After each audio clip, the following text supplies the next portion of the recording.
ዮሐንስ ግርማ እባላለሁ። የጽዮን ኢንዱስትሪያል ኢንጂነሪንግ እና ብረታ ብረት ኢንተርፕራይዝ ባለቤት ነኝ። እንዲሁም ደግሞ የኢትዮጵያ ማሽነሪ አምራቾች እና መለዋወጫ አምራቾች ጸሐፊ ነኝ። ኢንዱስትሪ ዩኒቨርሲቲ ሊንኬጅ አማካሪ ሰብሳቢዎች ነኝ።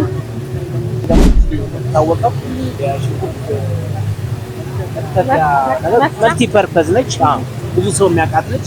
ለሴቶች በቀላሉ እንደዚህ ምንም ጉልበት ሳይፈጅ ሽንኩርት ፈጭቶ በልብጦ ነው። ግን ሽንኩርት ብቻ ለምትሰራው በርበሬ ትገለጻለች፣ ገብስ ትፈትጋለች። የሻይ ቅጠል መሙያ ነች። ሻይ ቅጠል ብሌንድ ተደርጎ ይከተትና ከዛ በኋላ ተቀላቅለው ማለት ነው። ከዛ እዚህ ጋር ሲረደብ በመቶ ግራም ሻይ ቅጠሏን ትሞላለች ማለት ነው። እና አሳስ 110 ከተባለ 110 ግራም ትሞላለች ማለት ነው።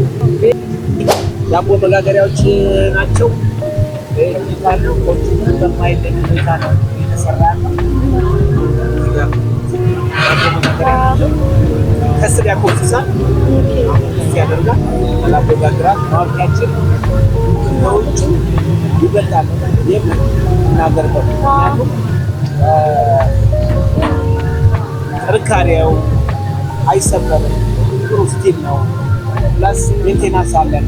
ጊርቦክስ አሁን የሰራን ብዙ እንደዚህ አይነት ማምረቻ የሚሰሩ ሰዎች ስራው እንዲቀልላቸው ፓርት ለመሸጥ ሁሉ ያሰቡ እና ይህም በጣም የታወቅበት ሌላው ስራችን ነው። እሺ፣ አመሰግናለሁ። በርቱ።